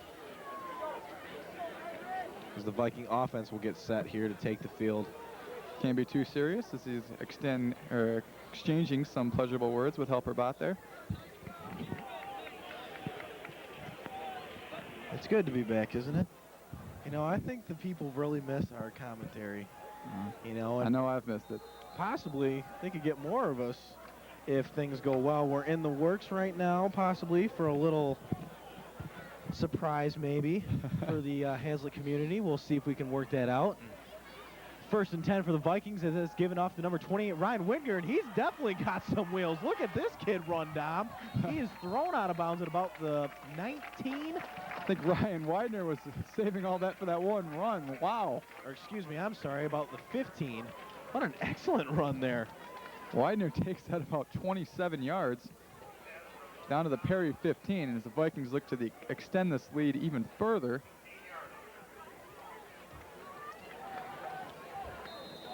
That must be nice for a coach to have that many talented backs down. Definitely. Coach Otluski gives him a handshake on the sideline as number 33 now, that's Ryan Everett, checks into the game for him. I'm thinking basically after this drive, if the Vikings do come away with any points, you're definitely going to probably see some second string guys as Matt Peterson's pass just goes off the hands of number 7, Joe Austin, just hit him in the fingertips. Take a look at the replay of the Widener run here.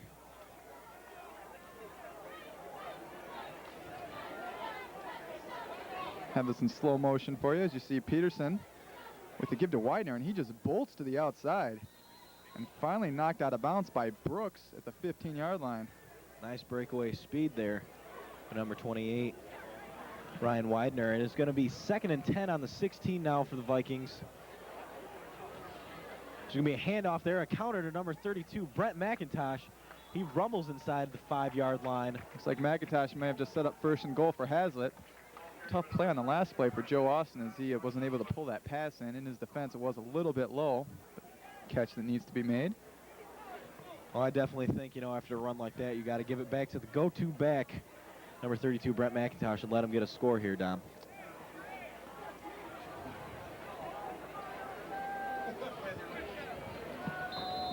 So 1st and goal for Haslett.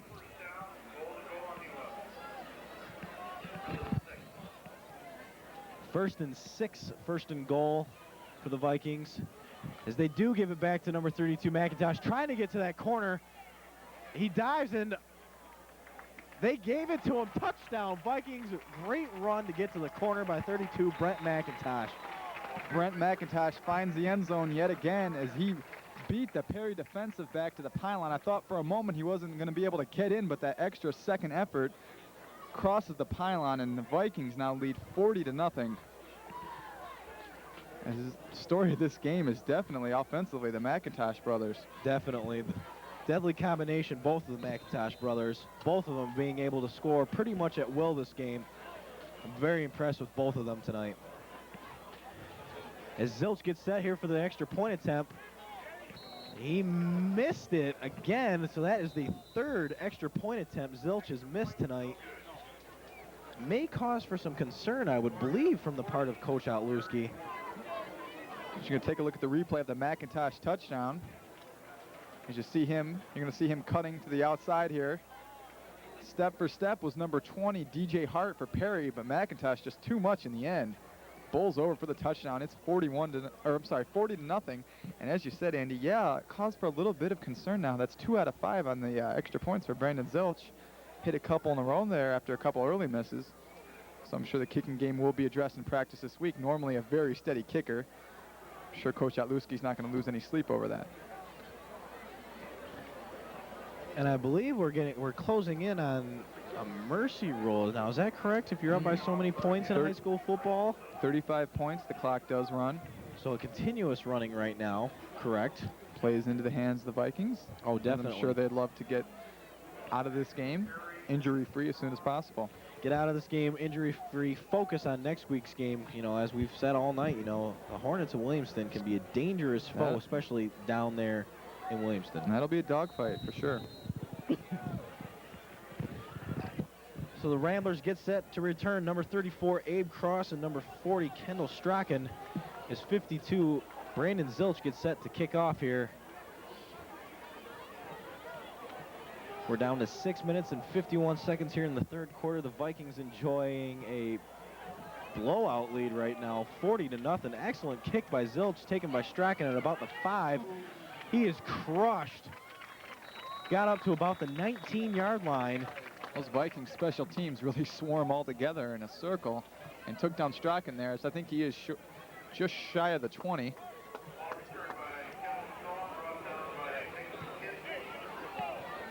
McKenzie was in on that special teams tackle.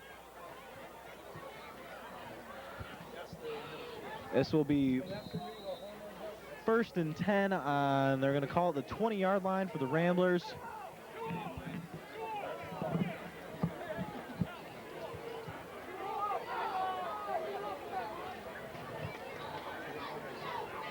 As number 56, Foot, runs onto the field late. So there's going to be a handoff there to looks like... Oh, actually, I'm not entirely sure here. I have to wait a minute. I believe it's number 22, Derek Brooks, Dom, on the handoff. Fights his way for a couple.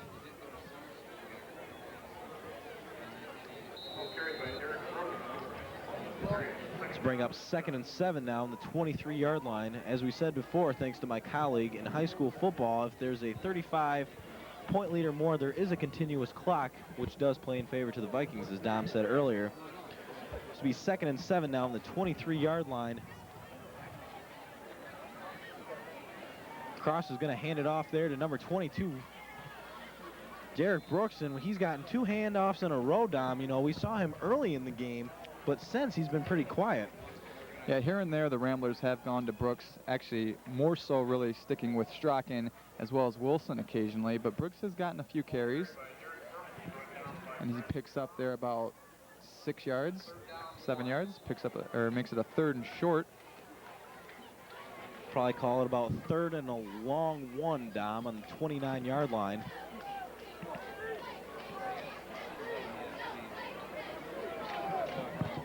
Cross is under center here. They hand it off to Brooks. He's hitting the backfield, and he bounces off, and then he tries to fight his way back to the original line of scrimmage, and I believe he probably lost a couple yards on that run. Well, successful on the previous carry was Cross, however, was not able to get the 1st down, and Perry just wants to get the score to stop the clock again. And that's going to bring up 4th down. Sorry, Dom. That's all right. It'll be about 4 and a long 1, maybe 2 yards. Perry's going to opt to punt it here. They have no one back to return it. There's not a very good kick at all by Strachan. It bounces just about the 47-yard line, and that's where the Vikings will take over. Excellent field position as the number 2 offense comes onto the field. Listen to that fan base in the stands. Just give a great reception there for the number 2 offense. give Brent Hissong a chance to do his thing in the game. We're going to see what the young quarterback, 141, 5'9", can do. It's Matt Peterson. Earned himself some time off with a fine performance tonight. Definitely. He had one mistake, I believe, tonight, was that botched snap that led to that fumble. But other than that, he's been flawless tonight. As there's a fumble. Snap, I believe, was fumbled by Hissong. And the Vikings got that one back.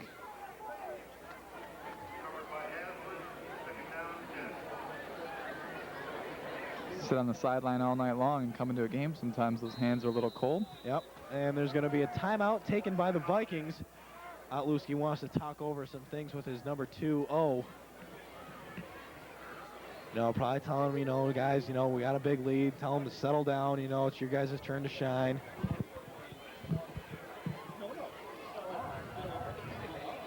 Or something maybe along those lines. Probably not as nice as me and you would put it, but that's just the way Coach Otluski coaches. And most of the time, the way he coaches, his players respond, by getting fired up. And let's see if the number 2-0 can do that. Just hate to see those fumbles on the snaps, 1, 2, or 3 offense. Very true.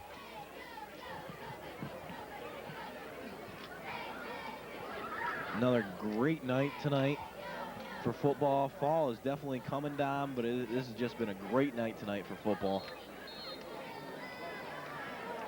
It's been a long time since we've been able to broadcast together, so, good times. About 67 degrees tonight now. Perfect. As you said, a great environment for football. Pretty packed house tonight as well. On the Haslett side, that is. Yeah, definitely on the Haslett side. Perry, not so much. Be 2nd and 11 here for the Vikings. Is there some confusion, I believe, on the handoff there? As number 4, Brent Hissong, ends up with the ball, but I believe there was supposed to be a handoff there. He got hit in the backfield and maybe lost a yard. So that'll bring up 3rd and 13 now. Now, number 2 offense has a chance to show themselves here, and right now, Dom, they're really not doing that. A couple of botched plays to start out here. I'm sure Coach Otluski can be too pleased with that.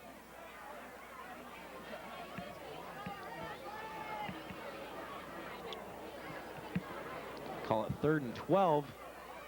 There was a fumble on the play, and then Hissong picks it back up, makes a move. He's going to get the first down. Oh! A little extra there from Strickland on the sideline. Hissong originally dropped the snap, picked it back up on a broken play, and took it to the outside. And what do you know? It picks up a first down as he picks up about 17 yards. Be 1st and 10 after the run by Brent Hissong. And take a look at the replay here. As you look, he drops it, searches for it on the ground, and then following his blockers is able to cut it outside and get a pretty good gain. Coach Otluski has some words with Mike Pritchard on the sidelines. He's going to come into the game, I believe, after there was an equipment problem there with Brent Hissong's helmet. He's got to get that fixed, so number 10, Mike Pritchard, will come in to take over the quarterbacking duties. 5'11", 181 senior. We're going to see what he can do tonight.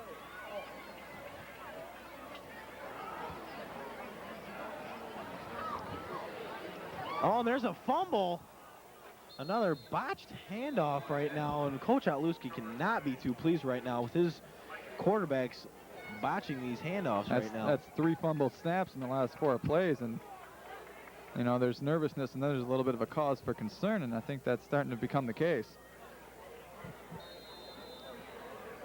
Well, it all comes back to fundamentals. These kids, a lot of them, first opportunity to show what they can do, and they're going to be nervous. So it looks like it's supposed to be expected, but, three fumbles in a row is just something you cannot do. As Pritchard hands the ball off there. We're going to go down to Tammy Coates on the sideline here. Tammy, what do you have for us? Thanks, Tom and Andy. I'm here with Maria and Mindy, the basketball captains for the girls varsity team. Maria, how's the season looking so far? The season's looking pretty good. Right now we're 2-2. We have a young team, and some of the games we've been a little shaky just because of inexperience, but because even though we're young, we still have a lot of talent, so I can see us bringing the end of the season finishing like with a bang. So. Mindy, what have you guys done this summer to prepare for the season? We went to a lot of camps and we did a lot of team building things, and it was just a lot of fun. Like, we've come together really well. Who do you guys play next week? We play Grand Ledge in Portland. I'm pretty sure they're both home. So everyone should come. Yeah. All right, come cheer on the girls varsity basketball team. Dom, Andy, back to you guys. Thanks, Tammy, for the insight on the girls basketball team. That's home games against Grand Ledge. And I believe it was Perry, the second one. Portland, I believe. Portland. They both begin with P. Those will both be home games next week for the girls basketball team. So right now, you know, pretty much up and up for every Haslett sport so far. You know, girls basketball, you know, they're young, 2-2. Soccer's pretty good right now. Football teams actually gotten looking on track real tonight. good. Tennis is doing real well right now. So, you know, you just got to bring it all together. You know, Viking sports definitely is putting a lot together right now. So that will do it to the end of the third quarter as we get ready to start the fourth quarter right now. Your Vikings enjoying a 40-0, how can I put this lightly, whooping of Perry right now. And as number 10, Mike Pritchard's still in there doing the quarterbacking duties. We're going to see what he can do here at the start of the fourth quarter. Looks like he's going to keep it. He's got some wheels. He gains a few yards there. I like that run there by number 10, Mike Pritchard. He's finally brought down by number 34, Abe Cross. Pritchard on the keeper to the outside picked up some positive yardage. And see what happens when you hold on to the snap. And number 4, Brent Hissong will check back in, replacing Pritchard. You just see Pritchard with a fake and then cuts it on his own to the outside.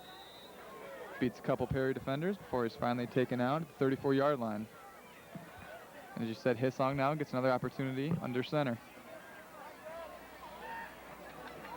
Hissong with the handoff there to number 33, Ryan Everett. He's going to take it to the house. Touchdown, Vikings. What a great run there by number 33, Ryan Everett. Right up the middle there, Everett broke it. And the Vikings now lead 46-0. Number 2 offense getting it done, Dom.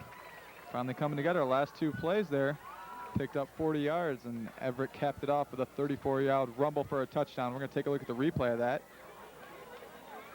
As you see Everett scampering free, untouched, to the end zone, 6 points. As number 52, Zilch, comes onto the field for another extra point attempt, Dom, and he needs to hit this one for a confidence booster. Absolutely. And he got it. Right down the middle, Zilch gets back on track. 3 out of 6 tonight. And now with 11 minutes and 10 seconds left to go in the game, it's 47-0. Your Vikings lead. Wow. Definitely putting on a clinic right now. This game will be rebroadcast throughout the weekend. We'll get those times to you later in the fourth quarter.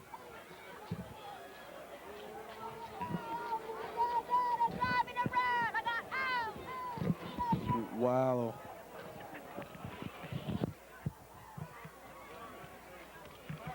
Well, we get set here still. As Perry takes the field here, pretty much being outplayed right now, Dom, you know, and there's not a whole lot you can do right now when you're down this many to such a, you know, honestly a better football team in Haslett. It's opportunities forgotten for Perry as they had their opportunity to muster at least a ball game out of the first half and were unable to do so. And when you do that against Haslett and forfeit chances, this is where you end up. Zilch is going to get set here for the kickoff. As once again for the Ramblers, number 40, Kendall Strachan, and number 24, Joel Edwards, are back deep to return the kick. Very impressed tonight with this Haslett team, you know, putting all the first 2 games behind them, all the emotions and stuff, you know, getting the job done tonight against this Perry team. And there's the kick is taken by number 40 Strachan. He's got some running room. He's hit hard, bounces off, still on his feet. Oh, he almost broke that one, and that would have sent the Perry fan section, well, what's left of them, all 27 of them, into a uproar. But he was finally brought down. Fantastic return there, Andy. You said it, by Strachan as he brings the ball out to the 38-yard line. A couple guys more, and he might have had some more room up the sideline, but nevertheless, a great return. Not so fast, my friend. It's now number 54. Tony Badgley checks into the game. Badgley, who was hurt earlier in the season, gets into the ball game now. It's a good sign to see a player like that with his kind of caliber come back and be able to get a few repetitions in here. 34, Abe Cross is still in the quarterbacking duties, and I honestly don't know if they have anyone else who could throw the ball, to be honest. So they're going to give it to Strachan, who's probably had close to about 30 carries tonight, Dom. And he's got to be close to about 100 yards or so. Well, he's climbing on that. Andy, if you really think about it, you had the play action that led to the fumble to start the game. You had the one pass that was picked off, and you had the one pass where he overthrew his receiver. There's only been about 3 or 4 passing plays called by Coach Myron tonight. That's a testament to the Viking defense, but also maybe a lack of confidence in your passing game. Well, Perry teams in the past, I believe, have not been really well known for their passing attack. True. But as I say that, they line up with 2 wide receivers.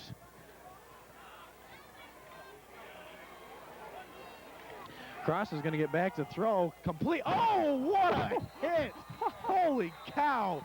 Tom Nyquist was just absolutely lit in half. And he is down. Oh. He is not down. A good sign. Devin Foote absolutely crushed him. Wow. Holy cow. Everyone's concerned now. It turns to, obviously, Tom Nyquist on the field. We're going to take a look at a replay of this bone-crunching hit by Foote. It's exciting at first, now cause for concern. As you see Cross with a pass on the quick slant. Ooh, got crunched. Actually, I don't know if that was I didn't know if that was Ryan Everett. Yeah, that was Ryan Everett who crunched Nyquist along with Devin Foote, who just laid into him. Clean hit, but nevertheless. Good sign was, though, Dom, I did see him moving his legs by himself, wiggling them back and forth. I think he probably just got a helmet to helmet and just... might have a stinger. That's got to hurt. Definitely probably have a stinger. I see I don't know if they got the smelling salts out there yet, but that young man's clock was definitely cleaned right there. Class move, too, by the Vikings sidelines as they all take a knee. Definitely. But it looks like he's going to get up. Hopefully he can walk off on his own power. It looks like he's doing that, but wow, what an amazing hit right there. He's lucky to be able to get up and walk off on his own power. And that always begs the question, Andy, why doesn't the receiver give that extra effort to try to come down with the ball? Well, sometimes when you can't see a defender coming, that's the end result. Yep, pretty much. So that'll bring up a 3rd and 3 now